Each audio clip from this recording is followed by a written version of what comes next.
നമസ്കാരം. തെക്കുവടക്കിലേക്ക് വീണ്ടും സ്വാഗതം. ഞാൻ വി കെ ചെറിയാൻ, ഡൽഹിയിൽ നിന്നും. എൻ്റെ സീനിയർ സുഹൃത്ത് മാധവൻകുട്ടി കൊച്ചിയിൽ നിന്നും. ഞങ്ങൾ ഇന്ന് സംസാരിക്കാൻ ഉദ്ദേശിക്കുന്നത് ഡൽഹിയിൽ നിന്നുള്ള ഒരു സ്റ്റേറ്റ്മെൻ്റാണ്.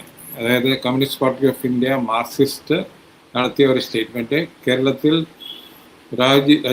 രാഹുൽ ഗാന്ധിയും മല്ലികാർജുൻ ഖാർഗെയും കോൺഗ്രസ് നേതാക്കൾ നടത്തിയ CPM BJP ബാന്ധവത്തെക്കുറിച്ചുള്ള സ്റ്റേറ്റ്മെൻറ്റ് അത് നിഷേധിച്ചുകൊണ്ടും മാത്രവുമല്ല കോൺഗ്രസിനെ പഴിചാരിക്കൊണ്ടും ഉള്ള സ്റ്റേറ്റ്മെൻറ്റാണ്.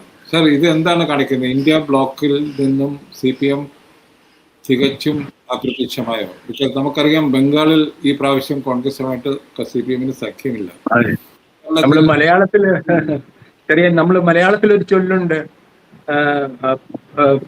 പൊതുവെ എന്താ പറയാ, നമ്മള് മോങ്ങാനിരിക്കുന്ന നായയുടെ തലയിൽ ഒരു തേങ്ങ വീണു എന്ന് പറയുന്നത് ഒരു ചൊല്ലുണ്ട് കേരളത്തില്. ഈ വാസ്തവത്തില് ഊർദ്ധശ്വാസം വലിച്ചുകൊണ്ടിരിക്കുന്ന ഇന്ത്യ ബ്ലോക്കിന്റെ തലയിൽ ഈ വരുന്ന തെരഞ്ഞെടുപ്പുകൾ, അതായത് അസംബ്ലി തെരഞ്ഞെടുപ്പ്, കേരളത്തിൽ ആസാമിലും തമിഴ്നാട്ടിൽ നടക്കുന്ന തെരഞ്ഞെടുപ്പോട് കൂടി ഇത് ഇന്ത്യ ബ്ലോക്ക് എന്നതിന്റെ അസ്തിത്വം തന്നെ സംശയത്തിന്റെ പേരിലാവും. കാരണം ഞാൻ അതുമായിട്ട് യോജിക്കുന്നില്ല. കാരണം വെച്ചാൽ ഇന്ത്യ ബ്ലോക്കിന്റെ മെയിൻ സഖ്യകക്ഷികൾ DMKയും UP-യിലെ SP-യും RJD-യുമാണ്. CPM-ന്റെ ചെറിയ കേരളത്തിൽ നിന്നുള്ള റെപ്രസെന്റേഷൻ മാത്രമേ ഉള്ളൂ.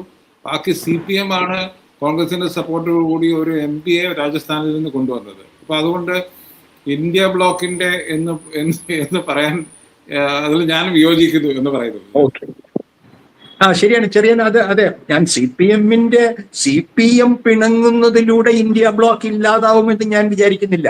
കാരണം CPM അത്ര ഒരു വലിയ സ്വാധീന ശക്തിയുള്ള പാർട്ടിയല്ല ഇന്ത്യ ബ്ലോക്കില് മറ്റ് ബഹുജന പിന്തുണയുള്ള, തിരഞ്ഞെടുപ്പ് പിന്തുണയുള്ള SP-യെ പോലെയോ DMK-യെ പോലെയോ തൃണമൂലിനെ പോലെയോ ഒന്നുമുള്ള ജനപിന്തുണ നിലവിൽ കമ്മ്യൂണിസ്റ്റ് പാർട്ടികൾക്ക് CPM-നും CPI-ക്കും കൂട്ടിച്ചേർത്താൽ പോലും, CPIML കൂടി കൂട്ടിച്ചേർത്താൽ പോലും ഇടതുപക്ഷത്തിന് ഒരു നിർണായകമായ സ്വാധീനം ഇന്ത്യ ബ്ലോക്കിൽ പണ്ടും ഉണ്ടായിട്ടില്ല, ഇനിയൊട്ടും ഉണ്ടാവാൻ പോകുന്നുമില്ല. കാരണം അതാണ് ചരിത്രത്തിൽ അങ്ങനെയാണ് പോയിക്കൊണ്ടിരിക്കുന്ന കാര്യങ്ങൾ. കാരണം ഇടതുപക്ഷം ഇന്ത്യ വ്യാപകമായി വളരെ വളരെ ദുർബലപ്പെട്ടുകൊണ്ടിരിക്കുകയാണ്.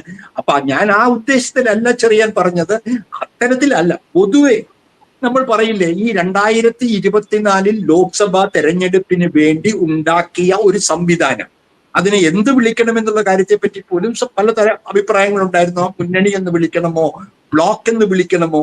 അത് 2024 ലോക്സഭാ തെരഞ്ഞെടുപ്പിന് വേണ്ടി മാത്രം വേണ്ടി ഉണ്ടാക്കിയ ഒരു സംവിധാനമാണോ, അതോ നീണ്ടകാല ഒരു രാഷ്ട്രീയ ഒരു ചങ്ങലയാണോ? ഇങ്ങനെ നിരവധി കാര്യങ്ങൾ ഒരിക്കലും സെറ്റിൽ ചെയ്യപ്പെട്ടിട്ടില്ല ഈ ഇന്ത്യ ബ്ലോക്കിനെ കുറിച്ച്. അതിന്റെ നേതൃത്വത്തെ കുറിച്ചും നിരന്തരമായിട്ടുള്ള സംശയങ്ങൾ നമ്മൾ കേട്ടുകൊണ്ടിരിക്കുകയാണ്. വാസ്തവത്തിൽ 2024 തെരഞ്ഞെടുപ്പിൽ ഇന്ത്യ ബ്ലോക്ക് കോൺഗ്രസിന്റെ നില മെച്ചപ്പെടുത്താൻ സഹായിച്ചു എന്ന വസ്തുതയുണ്ട്. ഇവിടുന്ന് 90-99 100ഓളം സീറ്റുകൾ ഇന്ത്യ ബ്ലോക്ക് ഇല്ലായിരുന്നെങ്കിൽ ഒരുപക്ഷെ കോൺഗ്രസിന് ലഭിക്കുമായിരുന്നില്ല. എന്നാൽ അതുപോലെ തന്നെ സമാജ്വാദി പാർട്ടി UP-യില് 10-ൽ നിന്ന് 30-ലേക്ക് പോയി. അപ്പൊ അതുകൊണ്ട് നമ്മൾ അതും കാണാതെ പോകും. തീർച്ചയായിട്ടും ചെറിയാൻ, അതാണ് ഞാൻ പറയുന്നത്. ഞാൻ ഒരു കാര്യം ഒന്ന്, ഈ 2024 തെരഞ്ഞെടുപ്പിന്റെ സമയത്ത് പോലും എന്താണ് സംഭവിച്ചുകൊണ്ടിരുന്നത്? കേരളത്തിൽ ഇന്ത്യ ബ്ലോക്ക് ഉണ്ടായിരുന്നില്ല, വെസ്റ്റ് ബംഗാളിൽ ഇന്ത്യ ബ്ലോക്ക്. അപ്പൊ അതെ, ഇന്ത്യ ബ്ലോക്ക്, എന്റെ അഭിപ്രായത്തിൽ ഇന്ത്യ ബ്ലോക്ക് ഒരു താൽക്കാലിക പരിഹാരമായിരുന്നു. കേരളത്തിൽ താങ്കൾക്ക് ഇത് തോന്നുന്നതിന് കാരണം ഇന്ത്യ ബ്ലോക്കിലെ, ഡൽഹിയിലെ അല്ലെങ്കിൽ നാഷണൽ ക്യാപിറ്റലിലെ പ്രൈം മൂവർ എന്ന് പറയുന്ന ആള് CPM-ന്റെ സീതാറാം യെച്ചൂരി ആയിരുന്നു. ഇന്ത്യ ബ്ലോക്കിൽ ഇന്നൊരു ബ്ലോക്ക് ആവണോ, മുന്നണി ആവണോ എന്നുള്ള സംശയത്തിന് കാരണം നമുക്ക് തീർച്ചയായിട്ടും ചെറിയാൻ പറയുന്ന, നമുക്ക് അതിലേക്ക് വരാം. നേതൃത്വപരമായ കാര്യങ്ങളെ പറ്റി എന്താണ് ഇപ്പോൾ സംഭവിച്ചുകൊണ്ടിരിക്കുന്നത് എന്ന് ഞാൻ എന്റെ ഒരു കാഴ്ചപ്പാട് പറഞ്ഞിട്ട് ചെറിയാൻ ദീർഘനേരം സംസാരിച്ചുള്ളൂ. എന്റെ ഒരു കാഴ്ചപ്പാട് അവതരിപ്പിക്കാതെ നമ്മുടെ വാർത്ത ഈ സംശയത്തിന് കാരണം തന്നെ കേരളത്തിലെ LDF-ന്റെയും CPM-ന്റെയും കോൺഗ്രസുമായിട്ടുള്ള ഒരു ബിറ്റർനെസ് ആണ് കാരണം. അതിനെ സീതാറാം യെച്ചൂരി ഉള്ളിടത്തോളം കാലം അദ്ദേഹം ബാലൻസ് ചെയ്തിരുന്നു, ഇങ്ങനെ പല ആക്ടുകൾ കൊണ്ടും ബാലൻസ് ചെയ്തിരിക്കുന്നു. എനിക്ക് വളരെ വ്യക്തിപരമായ ഒരു കാര്യം പങ്കുവെക്കാനുണ്ട് ഇവിടെ. കർണാടകത്തിൽ കോൺഗ്രസ് ജയിച്ചപ്പോൾ സീതാറാം യെച്ചൂരിയെ അവർ സ്വരിങ്ങിനെ ക്ഷണിച്ചു. സീതാറാം യെച്ചൂരി ഞങ്ങളുടെയൊക്കെ മുമ്പിൽ വെച്ച് ഞാൻ ഇങ്ങനെ കേരള യൂണിറ്റോട് ഞാൻ എന്ത് പറയും, എങ്ങനെ പോകാൻ പറ്റും, അവർ പ്രതിഷേധിക്കത്തില്ലേ എന്നൊക്കെ പറഞ്ഞു. അപ്പോൾ അദ്ദേഹം അവസാനം പോകാൻ വേണ്ടി ചെയ്തതെന്ന് വെച്ചാൽ CPIയുടെ ഡി രാജയെ വിളിച്ചു. താങ്കൾ പോകുന്നുണ്ടോ എന്ന് ചോദിച്ചു. ഞാൻ പോകുന്നുണ്ട്, എങ്കിൽ ഞാനും വരുന്നു എന്ന് പറഞ്ഞു. അപ്പം അവിടെ നിന്നിരുന്ന ഇവിടുത്തെ സഹാക്കളൊക്കെ പറഞ്ഞു താങ്കൾ തീർച്ചയായിട്ടും പോകണം, കാര്യം വെച്ചാൽ ഇത് ഇന്ത്യ ബ്ലോക്കിന്റെ വിജയമാണ്, നമ്മളൊക്കെ BJPക്കെതിരെയാണ്, അതുകൊണ്ട് BJPക്കെതിരെയാണ് കോൺഗ്രസ് ജയിച്ചിരിക്കുന്നത്, അതുകൊണ്ട് നിങ്ങൾ തീർച്ചയായിട്ടും പോകണം. ഈ ഒരു കോൺട്രാഡിക്ഷൻ സീതാറാം പോയതോടുകൂടി പുക മാറി ശരിക്കും തിരിച്ചു വന്നിരിക്കുന്നത്. ശ്രീ ബേബി കേരളത്തിൽ നിന്നുള്ള നേതാവാണ്, കേരളത്തിലെ യൂണിറ്റിന്റെ എല്ലാ പ്രഷറും എല്ലാ പ്രശ്നങ്ങളും ഭാഗവാക്കാണ്. അദ്ദേഹത്തിന് ഇതിൽ കൂടുതലൊന്നും ചെയ്യാൻ പറ്റത്തില്ല എന്ന് നമുക്കൊക്കെ അറിയാം.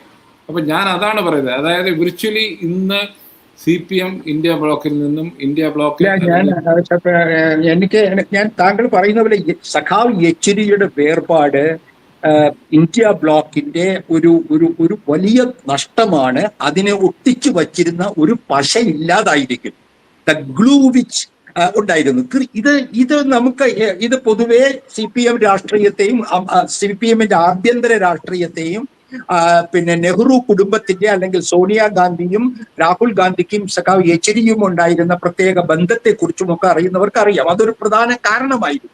CPMനകത്തു പോലും കോൺഗ്രസുമായിട്ടുള്ള ബന്ധത്തെക്കുറിച്ച് ഭൂരിപക്ഷ അഭിപ്രായം തനിക്ക് അനുകൂലമല്ലാതിരുന്നിട്ടും, അതാണ് ഞാൻ പറയുന്നത്, യെച്ചൂരിക്ക് ആ ഇന്ത്യ ബ്ലോക്കും കോൺഗ്രസുമായിട്ടുള്ള ദേശീയ തലത്തിലെ ബന്ധം കൊണ്ടുപോകാൻ കഴിഞ്ഞിരുന്നു. അത് UPA 1 മുതൽ തുടങ്ങിയതാണ്. അത് ഒരു പ്രത്യേക തരത്തിൽ UPA 1ന്റെ കോർഡിനേഷൻ കമ്മിറ്റി. ഞാൻ ഒരു കാര്യം കൂടി, താങ്കൾ വ്യക്തികളിൽ സംസാരിക്കുന്നതുകൊണ്ട് ഞാൻ പറയാണ്, സോണിയാഗാന്ധിയുടെ ആരോഗ്യത്തിലെ പ്രശ്നവും ഇതിനൊരു ഫാക്ടറാണ്. ഞാൻ പറയുകയാണെങ്കിൽ സോണിയാഗാന്ധിക്ക് UPA 1 സമയത്ത് ഈ കോൺഗ്രസ് രാഷ്ട്രീയത്തിലും പ്രതിപക്ഷ രാഷ്ട്രീയത്തിലും BJP വിരുദ്ധ മതനിരപേക്ഷ രാഷ്ട്രീയത്തിലും ദൈനംദിനം ഇടപെടാൻ കഴിഞ്ഞിരുന്ന സോണിയാഗാന്ധിയുടെ ഈ വളരെ അനാരോഗ്യം മൂലം വാസ്തവത്തിൽ യെച്ചൂരിയുടെ നഷ്ടം പോലെ തന്നെ വളരെ പ്രധാനപ്പെട്ടതാണ് സോണിയാഗാന്ധിയുടെ അനാരോഗ്യവും. ഇത് മനസ്സിലാക്കാനായിട്ട് ഇന്ത്യയിലെ പ്രതിപക്ഷ രാഷ്ട്രീയത്തിന്റെ ദിശാബോധം നഷ്ടപ്പെടുന്നതിൽ ഒരിക്കലും സോണിയാഗാന്ധിക്ക് പകരമായിട്ടില്ല രാഹുൽ ഗാന്ധി എന്നാണ് ഞാൻ വിശ്വസിക്കുന്നത്. ഞാൻ UPA 1 അതാണ് വ്യക്തികളെ സംബന്ധിച്ച് താങ്കൾ പറയാൻ ഉദ്ദേശിക്കുന്നത് കൃത്യമായി പറഞ്ഞാൽ അത് പ്രതികരിക്കാം. എന്താണ് പറയുന്നത്? ഇതാണ് സർ, രാഹുൽ ഗാന്ധി കൃത്യമായും കൊച്ചിയിലെ പ്രസംഗം നമ്മൾ ചർച്ച ചെയ്തു. അന്ന് പലരും കോൺഗ്രസിന്റെ ബന്ധപ്പെട്ട പലരും പറഞ്ഞു, ഇടതുപക്ഷത്തിൽ നിങ്ങൾ ഒന്ന് നോട്ടീസ് ചെയ്തോ, ആ പ്രസംഗത്തിൽ ഇടതുപക്ഷത്തിനെതിരെ ഒന്നും പറഞ്ഞില്ല. കേരള യൂണിറ്റ് കേരള KPCC പ്രസിഡന്റും ബാക്കിയുള്ളവരും ഒത്തിരി പോയിന്റേഴ്സ് കൊടുത്തിരുന്നു ഇടതുപക്ഷത്തിനെതിരെ. അതിലൊന്നും ഉപയോഗിക്കാൻ അദ്ദേഹം മെനക്കെട്ടില്ല. അദ്ദേഹം പറഞ്ഞു ഇത് നമ്മളുടെ പൊതുവെ BJPക്കുള്ള ഫൈറ്റിനെതിരെ ബാധിക്കുന്നതാണ്, അതുകൊണ്ട് ഞാൻ ചെയ്യുന്നില്ല എന്ന് അദ്ദേഹം ഒരു നിലപാടെടുത്തു. അപ്പൊ അതുകൊണ്ട് രാഹുൽ ഗാന്ധിയുടെ പ്രശ്നമാണെന്ന് ഞാൻ വിശ്വസിക്കുന്നില്ല. ഇത് ഇലക്ഷന്റെ എനിക്ക് എന്റെ ഒരു കാഴ്ചപ്പാട് പറയട്ടെ. കേരളത്തിൽ നിന്നുകൊണ്ട് കേരളത്തിൽ കോൺഗ്രസ് CPM ബന്ധം എന്നും വഷളായിരുന്നു. CPMനകത്ത് കേരള ഘടകം എന്നും കോൺഗ്രസുമായുള്ള ഏതെങ്കിലും തരത്തിലുള്ള ഔദ്യോഗികമായിട്ടുള്ള അനൗദ്യോഗികമായ രാഷ്ട്രീയ ബന്ധത്തിന് എതിരായിരുന്നു. സഖാവ് VS ഉള്ളപ്പോൾ പോലും പറഞ്ഞാൽ അന്ന് VSും യെച്ചൂരിയും ഒരു പക്ഷത്തായിരുന്നു എന്ന് കേരളത്തിൽ ഒരു 10 വർഷം മുമ്പ് നടന്നിരുന്ന കാലഘട്ടത്തിൽ പോലും കേരളത്തിലെ CPM ഘടകം ദേശീയ തലത്തിൽ കോൺഗ്രസുമായിട്ടുള്ള ഒരു അനൗപചാരിക ഐക്യത്തിന് പോലും തയ്യാറായിരുന്നില്ല. അതിന് പ്രകാശ് കാരട്ടും അതിന് നിരവധി കാരണങ്ങളുണ്ട്.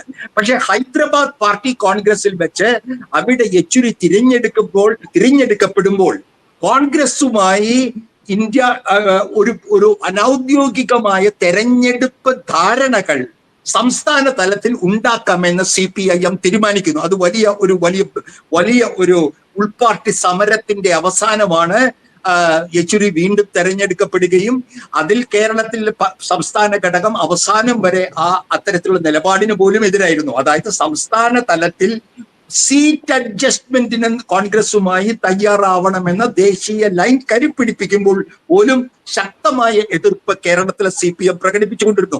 അപ്പോൾ ഇപ്പോൾ സംഭവിക്കുന്ന പുതിയ കാര്യമല്ല. പുതിയ കാര്യങ്ങൾ ഒന്ന്, കേരളത്തിൽ പരസ്യമായി എന്നുള്ള ഇതെല്ലാം കഴിയുമ്പോഴും കോൺഗ്രസ് നേതൃത്വം, പ്രത്യേകിച്ച് രാഹുൽ ഗാന്ധിയും പ്രിയങ്ക ഗാന്ധിയും സോണിയാഗാന്ധിയും കേരളത്തിൽ പരസ്യമായി CPM-ന് BJP ബന്ധം ഇതുവരെ ആരോപിച്ചിട്ടില്ല. അതാണ് വ്യത്യാസം. ആദ്യമായാണ് കേരളത്തിന്റെ മണ്ണിൽ വന്ന് കോൺഗ്രസിന്റെ ദേശീയ നേതൃത്വം CPM BJP ബാന്ധവം ആരോപിക്കുന്നത്.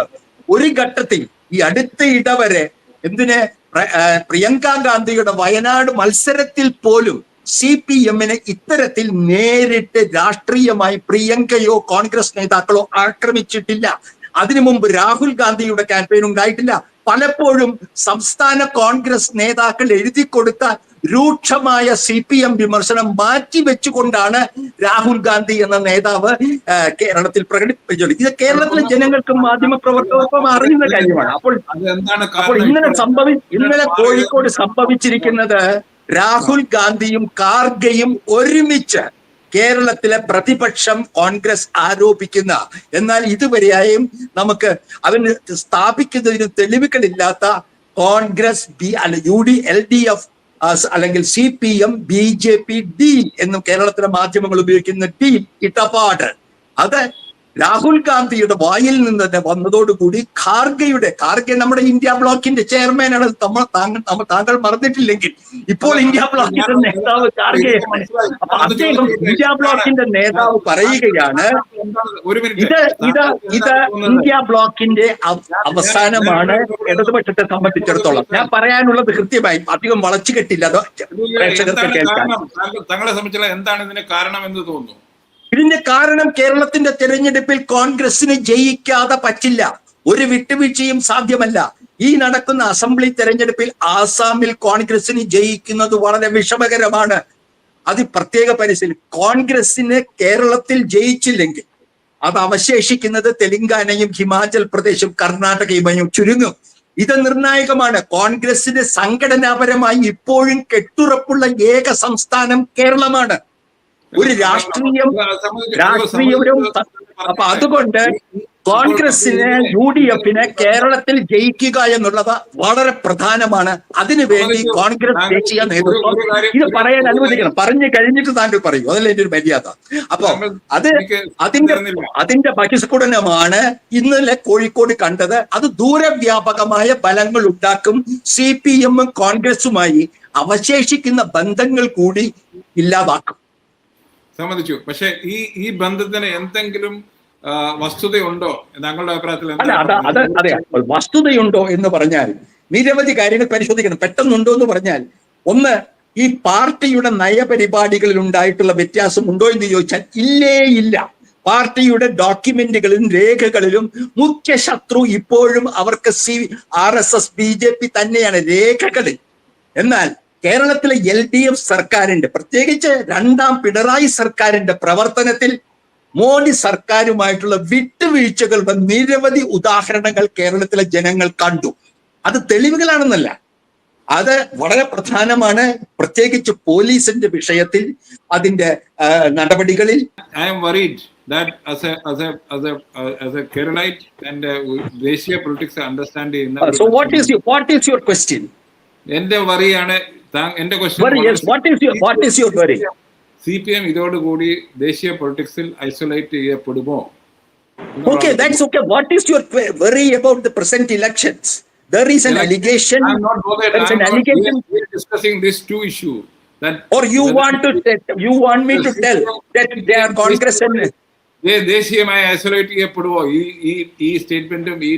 ദേശീയ തലത്തിൽ CPM-ന് ഔദ്യോഗികമായി ഒരിക്കലും RSS-ന് അടുത്ത പാർട്ടി കോൺഗ്രസ് വരെയെങ്കിലും അവരുമായിട്ടുള്ള ബന്ധം സാധ്യമല്ല. എന്നാൽ ഈ ഡീൽ എന്ന് പറയുമ്പോൾ എന്താണ്? അത് അടിത്തട്ടിൽ നമ്മൾക്ക് കാണാത്ത ഒരു ഇടപാടുകളാണ്. അത് തൃശ്ശൂരിൽ സംഭവിച്ചോ എന്ന് കോൺഗ്രസുകാർ ആരോപിക്കുന്നുണ്ട്. സുരേഷ് ഗോപിയുടെ വിജയത്തിന്റെ പുറകിൽ അത് CPM സമ്മാനിച്ചതാണെന്ന ആരോപണമുണ്ട്. എന്നാൽ തോറ്റ സുനിൽകുമാർ പറയുന്നു അതല്ല എന്ന്. പക്ഷെ ഒരു കാര്യം കൃത്യമാണ്, BJP അവിടെ തിരഞ്ഞെടുപ്പ് പട്ടികയിൽ കൃത്രിമം ചെയ്തിട്ടാണ് തൃശ്ശൂർ ജയിച്ചത് എന്നുള്ളത് ഏത് മാധ്യമ പ്രവർത്തകനും അറിയാം. അപ്പോൾ ഈ വരുന്ന തെരഞ്ഞെടുപ്പിൽ പരസ്പരം ഇത് ആരോപിക്കുന്നുണ്ട്. CPM ദുർബലമായി അവരും പറയുന്നുണ്ട്, കോൺഗ്രസും BJPയും തമ്മിൽ. ആകെ പറയാത്തത് കോൺഗ്രസും CPMവും തമ്മിൽ ഡീൽ ഉണ്ടെന്ന് മാത്രമേ ഇവരാരും പറയാത്തത്. വാസ്തവത്തിൽ വേണ്ടത് അതാണ്. അത്തരത്തിലുള്ള ഡീൽ ഉണ്ടായിരുന്നെങ്കിൽ എന്റെ ഒരു ചോദ്യം ഇതേ ഉള്ളൂ. ഇത് കോൺഗ്രസിനോട് ഇത്രയും വലിയ കടുത്ത സമീപനം എടുക്കുമ്പോൾ CPM ഇന്ത്യ ബ്ലോക്ക് അല്ലെങ്കിൽ BJP ഇതര ബ്ലോക്കിൽ ഐസൊലേറ്റ് ചെയ്യപ്പെടുമോ എന്നുള്ളൊരു സംശയമാണ്. തീർച്ചയായിട്ടും BJP ഇതര ഇന്ത്യ ബ്ലോക്ക് ഊർദ്ധൻ വലിച്ചുകൊണ്ടിരിക്കുകയാണ്. ഇനി ഈ പുതിയ പരിസ്ഥിതിയിൽ ഞാൻ ഒരു കാര്യം കൂടി പറയുന്നത്, ഇന്ത്യ ബ്ലോക്ക് എന്ന് പറയുന്നത് ഇപ്പോൾ പാർലമെന്റിന് വേണ്ടിയാണല്ലോ ഇത് ചെയ്തത്. പാർലമെന്റിലുള്ള ഇന്ത്യ ബ്ലോക്ക് എന്ന് പറയുന്നത് Samajwadi party, RJD, DMK, outside occasionally TMC, ഈ ഇത്രയും പാർട്ടികളുണ്ട്. അത് CPMഉം ഇടതുപക്ഷ പാർട്ടികളും ഉണ്ടായിരുന്നു. എന്റെ ചോദ്യം ഇതാണ്, ഈ സ്റ്റേറ്റ്മെന്റ് കേരളത്തിലെ ഇന്നത്തെ സിറ്റുവേഷൻ കൊണ്ട് CPM ഇന്ത്യ ബ്ലോക്കിൽ മാറിക്കഴിഞ്ഞോ എന്നുള്ള ഒരു ചോദ്യം മാത്രമാണ് എൻ്റെ. അത് വേറെ ഒന്നുമല്ല. അത് BJPക്കെതിരെയാണ്. ഞാൻ CPM കോൺഗ്രസ് ബന്ധം നെല്ലിപ്പടി കണ്ടിരിക്കുന്നു. അതുപോലെ കേരളത്തിൽ CPM അതിൽ ഇന്ത്യ ബ്ലോക്കിന്റെ ഒരു നിർണായക കക്ഷിയല്ല. പക്ഷെ അവർ തമ്മിൽ നിലനിന്നിരുന്ന ദേശീയ തലത്തിലെ ബന്ധം ഈ തെരഞ്ഞെടുപ്പോടുകൂടി ഇല്ലാതാവുകയാണ്. ഇതാണ് തെരഞ്ഞെടുപ്പോടുകൂടി ഇല്ലാതാവുന്നു. നന്ദി.